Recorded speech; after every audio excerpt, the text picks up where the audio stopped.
What's up, good people? It's time for another session of that verbal cardio, man. We back again. I just got back. I literally just got back.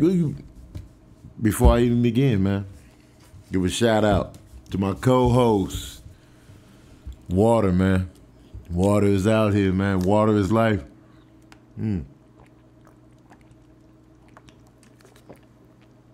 Water is smooth life, man. I don't care what y'all talking about out there, man. Water is life, man. Everything that y'all talking about pales in comparison to the importance of this simple thing right here. It's everything, man. Whatever business deals you talking about, whatever relationship issues you talking about, you know what I'm saying? Whatever you talking about pales in comparison to the importance of this. Oh, I want y'all to fully take that in, man. Whatever you talking about pales in comparison.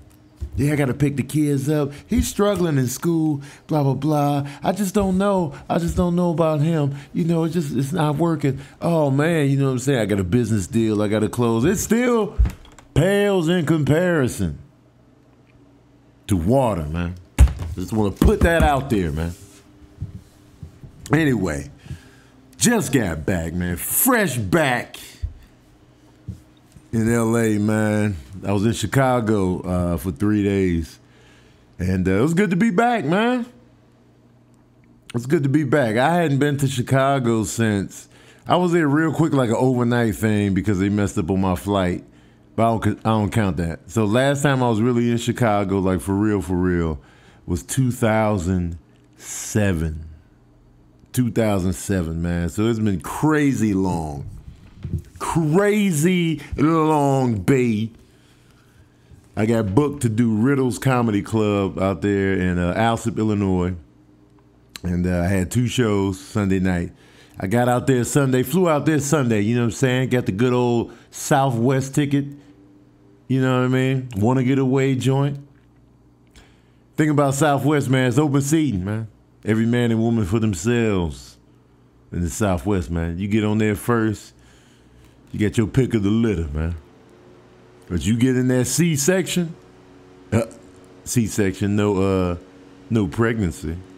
You get in that C-section when you bored, oh man, good luck with that. Good luck with that middle seat you about to get. Or sitting in the back by the bathroom. Like if you get C50 anything, man, you might as well just sit up there with the pilots or sit in the bathroom. That's your seat. Sit on the toilet, man. You might as well, man. So I was in the B group on my flight out there, like, woo, B group, got my precious window seat. The window seat is everything for me, man. The window seat is every goddamn thing. Because I don't get up to go to the bathroom, and I just chill. I can lean on that window, go to sleep. Sleep is raggedy now on flights. I used to be able to knock out on the flight, but now my sleep is so raggedy. I can't get my neck together, man. I can't get the position. I cannot get the position right, man, to fully like go in on sleep. Cause I used to knock out. Now I'm just like, good.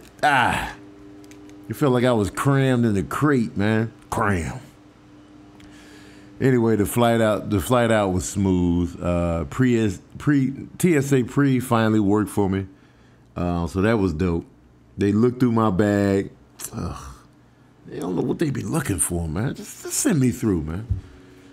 And then on the way, it's weird. I be packing the same stuff. Sometimes they look, sometimes they don't. I be like, man, y'all inconsistent as hell, man. Yeah, man. Southwest, you can get some deals up in that mug, man. It's just that seating. It's a gamble. That seating is a gamble, man. That's the only thing. And bags fly free. Bags fly free. Come on now. Flew out to Chicago, got out there Sunday afternoon, rented a car, and I immediately hit my old living quarters, man. I hit my old neighborhoods immediately, man. Just to reminisce. And I wanted to take my peeps on my little journey of how I came up and where I was living and all that good stuff.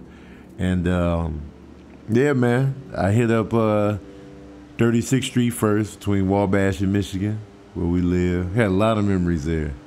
A lot of fights. Witnessed the murder right there. Some family issues during that time. Porn introduction. And I looked at the school that I went to. It looks better now than it did then. It goes up to a higher grade now. The projects are going from across the way. And I was just like, man, it's different but the same. The townhouses look exactly the same. They look well kept up. Because you got to remember, man, I was living there in I think we moved out of there in 87. So from 87 till now, that's 30 years. It still looked the same, if not better. And I was like, wow, okay, way to hold up. Way to hold up, townhouses on 36th Street between Wabash and Michigan, South Chicago. So White Sox Park was looking lavish. It was called Comiskey Park at the time when I was there. Tito, this dude with a Jerry curl, lied to me and my friends saying he was Tito Jackson. Right there on the porch. He was walking through the neighborhood. We was like, yo, look at that lush curl. He's like, yeah, kids, I'm Tito Jackson. We was like, oh, it's Tito Jackson, y'all. Because we didn't know what, they really just cutting this grass. But I ain't got time to pause and go to the window and shut it, man. You know what? I'm going to pause and go to the window and shut it. Hold on, man. Hold tight, y'all. Okay, we're back. They finally cut down all that noise. I had to go out there and let them know, man. Hey, man, I'm in here doing a podcast, man. Turn it off. Turn it off. He's like, I'm just doing my job, doesn't it, man? Turn it off. Man, give me your equipment, man. Took his equipment. I was like, man, give me this. I just broke it in half, dog. He had one of those leaf blowers. I broke it in half. Then I ate it. Washed it down with water. You know what I'm saying? I was like, I'll reimburse you. But today, the shit stops now. And I broke it in half, man. Took his little jet pack off, threw it in the alley, then I peed on it. That's what I just did. That's why I put it on pause. I went out there to handle that for y'all, for verbal cardio, man. We ain't got time for the noise. All right? Sorry, sir, if you listen to the podcast, I apologize. I'm going to get you a new leaf blower.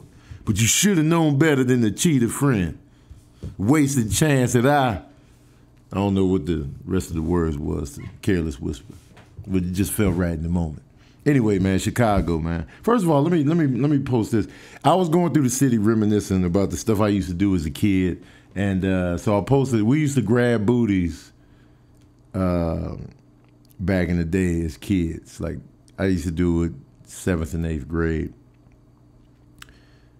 Probably more so 7th. 8th grade, I kind of was like, what am I doing? 7th grade. So that's what all the kids are doing, booty grabbing, you know, the girls. And I posted that, and people got offended on Instagram. I can see why, you know, it's sexual assault. At the time, I didn't look at it that way, of course. But and I said that in the post. I was like, yo, it's sexual assault today. It was sexual assault then, but, you know, when you're a kid, you don't think like that. You know what I mean? You think it's all fun and games. And, you know, if the girl didn't sock you in the mouth and hugged you after, you thought, all right, this is like nobody ever made us feel horrible for doing it unless they got punched in the mouth and then they got that lesson that they needed, which probably carried on in their life from then forward. People got mad at me in the comment section, like, yo, I'm unfollowing you, man. This is not funny. But before that, I posted that, you know, I fought Jeremiah, I punched him in the back of the head and ran. This is assault also. Nobody got mad, nobody unfollowed, nobody said, this is not funny. You do stupid shit as a kid. Like, you know, I was doing, like, I fought a lot. I fought girls, fist fought girls growing up. Would I do it today? Absolutely not. I would never even fathom fighting a girl. But when I was a kid, I just, you know, it was what it did. Girls was fighting us and winning. So we supposed to sit there and be gentlemen and take the ass whooping? Nah. We just gonna fight y'all like men. But we just fought, fist fought girls. So it was just a different mindset when I was younger, man. But it just got me to thinking, like, man, you know, and it's valid, like grabbing, touching on girls, that's wrong in any age frame. But at the time, like when you're a kid, you don't think of it like that until, you know, and it wasn't like your parents should have sat you down. It wasn't like I was doing it in front of my mom, you know. It was just at school, and you know, and then it was just that. It was just at school, you know, and. Yeah, so it was like, but people was really getting, I'm unfollowing you. I was like, why do you announce that you unfollowing? Just unfollow. Like, I don't need the announcement. You know what I mean? But did all kinds of dumb stuff as a kid. When I said I got jumped, and I do everything jokingly. Like me telling people I got jumped, you would think, man, I got jumped. You know, I was just out here. I got jumped. And I make light of pain. I make light of things that aren't considered the best thing to do or whatever. That's what comedians do. For better or for worse, that's what we do. And like, you know, I made the joke out of the booty grabs. And would I want my daughter's booty grabbed? Absolutely not. I don't want my daughter's booty grabbed when she's a grown woman and her husband took a picture with her and his hand is on her booty. I'm pulling up. But you know, if I had to shoot my daughter's husband with a shotgun, I'm gonna talk about it jokingly afterwards because I'm a comedian, man. And like, you know, me getting jumped at the time I was getting jumped, it wasn't a good time, man. I wasn't having a good time. It hurt my feelings. It hurt. It physically hurt. But I talk about it now jokingly because, you know, we laugh at the pain. We laugh at the darkness. And but nobody got offended. Nobody was like, I'm unfollowing you because you making light of you getting jumped. I'm unfollowing you because you assaulted that boy when you punched him in the back of the head. If you brought me on charges of everything I did as a kid, I would have been easily in jail a lot, you know what I'm saying? Burning ants. I burned an ant one time with a magnifying glass. I shoplifted from Walmart. You know what I'm saying? I stole Whoppers. You know, you do dumb shit. And the Walmart theft and the Whoppers, I got really no excuse for that because I was grown then. Really no excuse. This other stuff was like, you know, but don't try to make me out like I'm out here molesting kids or drugging women or, you know, raping. Nah, not even close. We were just doing what everybody was doing. It wasn't like I was the token, yo, Tony grabs booties, yo. It was like everybody was grabbing, girls was grabbing. It was ridiculous. Like we was really out here sexually assaulting one another. Like when you think back, I'm like, man. But, you know, you learn from it. You instill in your kids that, you know, that's not cool. And we live in a different day and age now. We live in the information age. I grew up in the 80s. Wasn't no internet. Wasn't no, you know what I'm saying? And so, and you know, the stuff we grew up with, everything wasn't, you know, legit. You know what I mean? So, but I'm not going to sit here and mope and put on the extra sad face and like, you know, sit and wallow in the pity of it. You learn from it.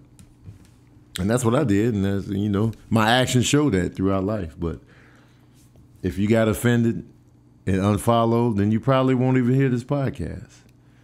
If you did unfollow, but you still come to my page and now your feelings is re-hurt because I might post a clip of this and you like, oh, you talking about me? Well, then, hey, man, look, I made a joke of it because I make a joke about all the pain. Get mad at me for making a joke about getting jumped. Get mad at me for making a joke about getting robbed. I got robbed, too. My mom got mugged, hit in the eye. I come running out there like I'm about to do something.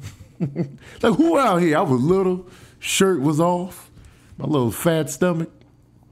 Boy, get your butt in there. I was like, who wants some? I would have went out there and got served up as well. Me and my mom would have been black-eyed in the mix.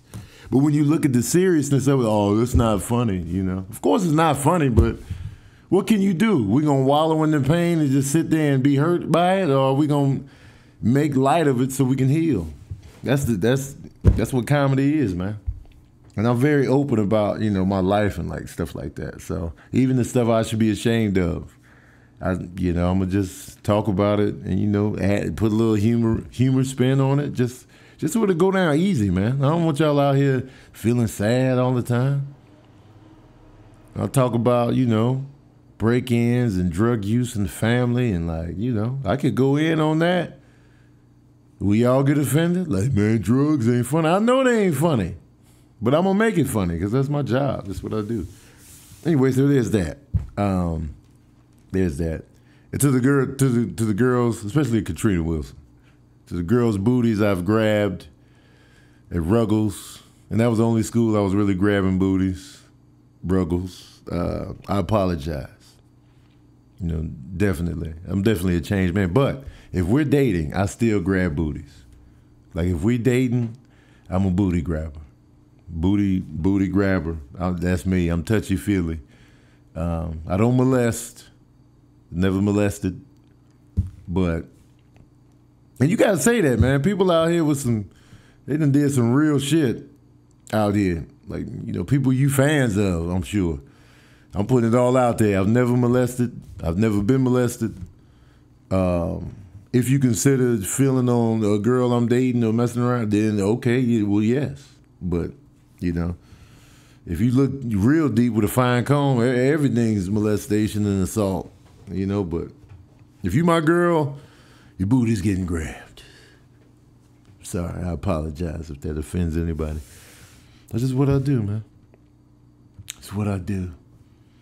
But Katrina Wilson, I apologize, you know, if you felt bad. I mean, you hug me afterwards every time, so I don't know how to take it, you know what I'm saying? But Katrina Wilson, man, I remember Katrina. I had a huge crush on Katrina Wilson, man. And she was like this dark girl. She was like dark. Like, she was steering wheel dark. You know what I mean? Because people be like, tell you don't like dark skinned women. Like, yes, I do. The first hard crush was, well, you know what? No. My first crush was Malika Teague. Malika Teague was my first crush.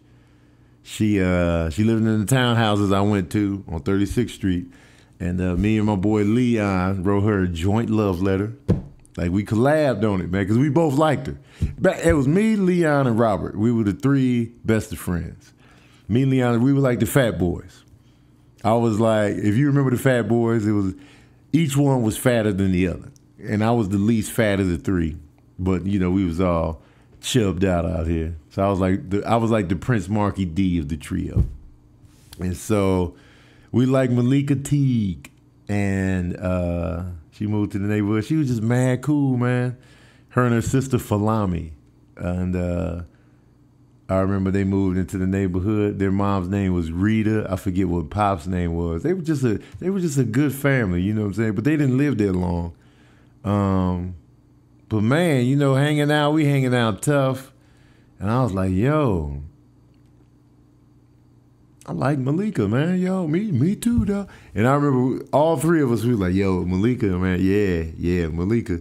And so we all we were all talking about it and stuff like that. And then Leon and Robert started arguing in front of Malika. Now this is the time frame when you were a kid.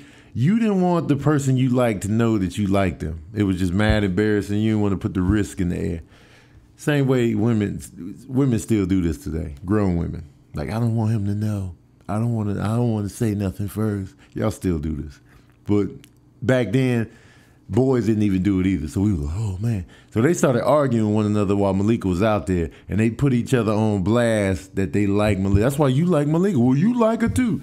Arguing right in front of her. And I was just like, oh, this is getting awkward. And I didn't want them to dime me out though. Like I didn't want her to know I liked her at the time.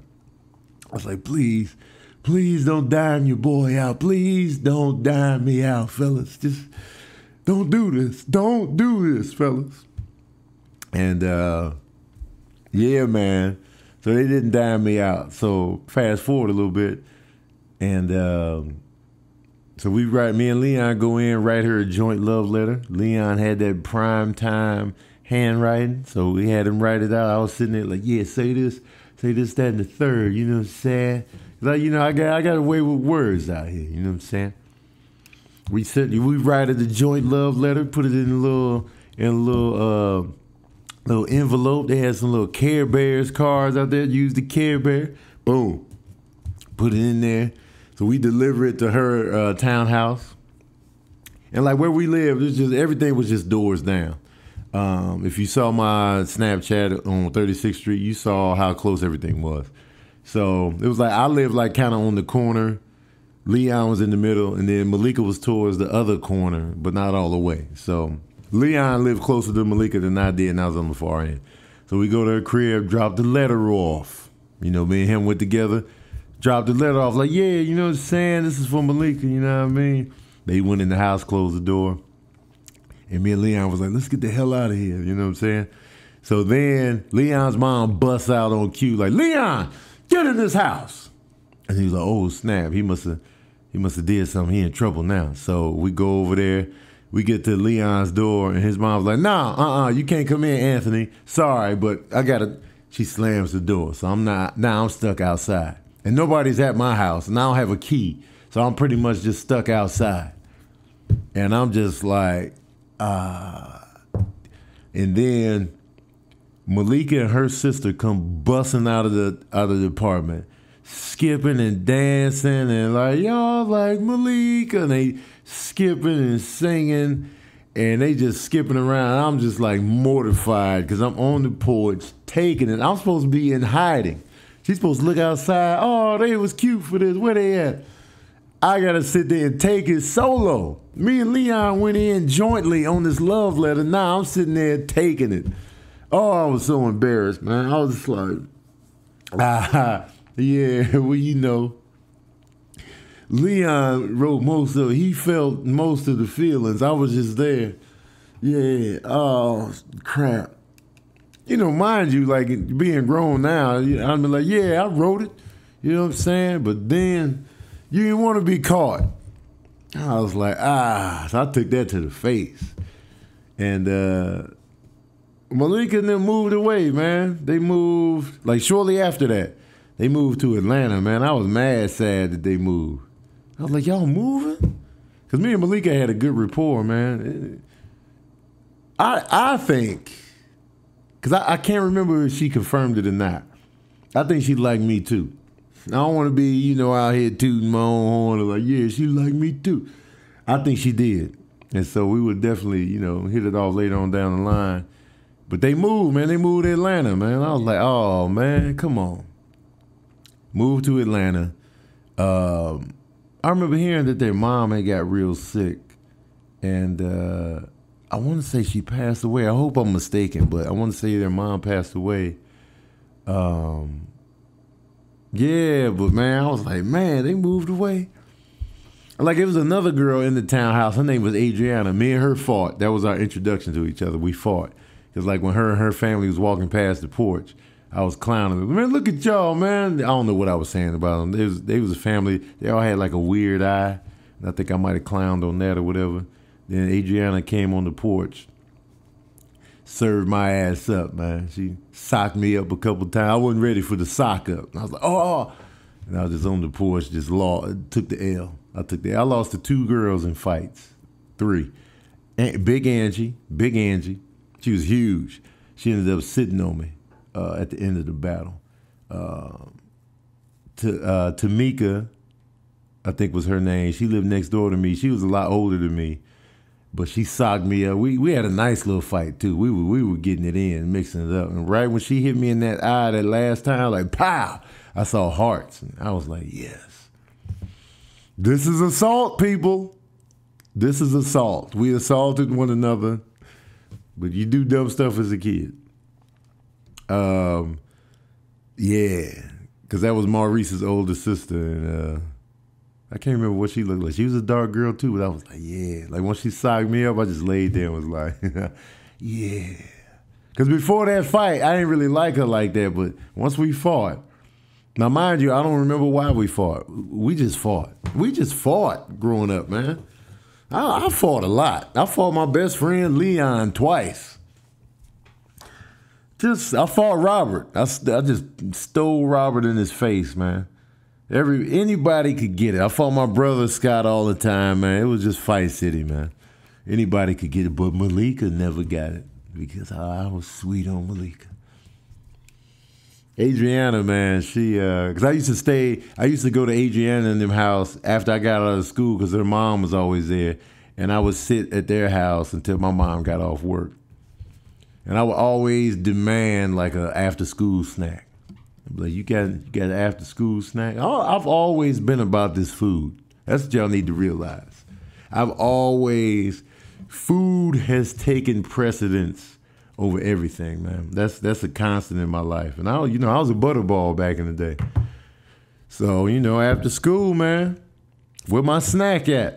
No matter who I stayed with, yo, this great and everything. Yes, Miss Rita, where's my snack? Like I want the snack, man.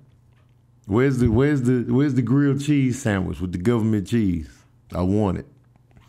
That government cheese was nasty and good at the same time. How you gonna be nasty and good simultaneously? But yeah, man, I wonder how Malika's and Falami are doing now, man. Matter of fact, I think I found Falami one time, and then I lost contact. I feel like I found her. I don't know. I could be mistaken. But I wonder how they doing, what they look like. You know what I mean? Because that was a long time ago. That was the 80s, man. And a lot of the kids I went to school with that I found on Facebook, they look older than me, man. They look late 40s. Early 50s out here. And I'm like, we the same age. Like, what happened, man? They living real lives out here, man. I don't know what happened. So I just wonder how everybody looks now, you know what I mean? Would I even recognize, I probably wouldn't even recognize Malika now. Even if she was out here at a show, I wouldn't recognize. But that's crazy, man. The memory is...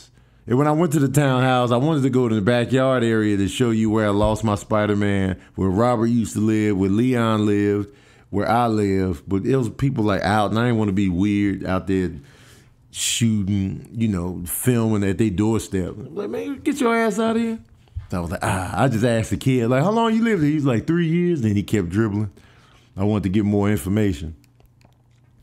But I think that townhouse was cursed at the time we were living there because there was a lot of like death involved in that townhouse. A lot of death involved. And I'll touch on that. I'll break this issue.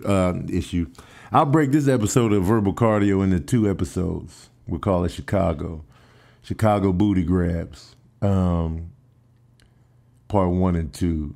Because I got a lot more to say about Chicago and my trip out there. So but I'm gonna end it for now because we've reached our limit time-wise here at Verbal Cardio, and I'll keep it going in the next episode of Verbal Cardio, and tell you more about Chicago, and yeah. And if you're still offended about me grabbing booties back in the day and making light of it, so you say, I'm sorry you feel that way. I'm sorry you feel that way, but don't make me out to be Predator McGee out here because that's not even close to what I am. So, but I'm not that dude to be like, come with the fake heartfelt apology about something that happened 40 years ago. Like when you really feel bad about something, you address it early on and you address it, and then you deal with it how you deal with it. I addressed that a long time ago, but anyway, I still feel bad for being a bully to Gerald Meyer though. That's a big regret. Because I was mean, man. I was mean for a while because of what was going on at home. And so I went through my little bully phase because I was just angry at a lot of stuff. There's a lot of hurt there, so I would lash out. And I super regret that. Super regret it, man. I'm like, look at this mean ass. You know what I'm saying? Oh, you don't know what I went through, you know. It's just funny how people deal with their hurt and lash out at others. Like, that's why now, like, when I'm mad at somebody, it's focused, it's directed, man. Everything you go through in life, you should learn from. You should learn from, man. And I learned from a lot. So I learned from, like, you know, lashing out at people that didn't deserve it. I learned, and I carry it with me today. I carry it with me today, people. But anyway, time is up. This is part one of the Chicago edition of Verbal Cardio, man. Thank y'all, man. Shout out to Water, my co-host. And thank y'all for tuning in to another session of that Verbal Cardio.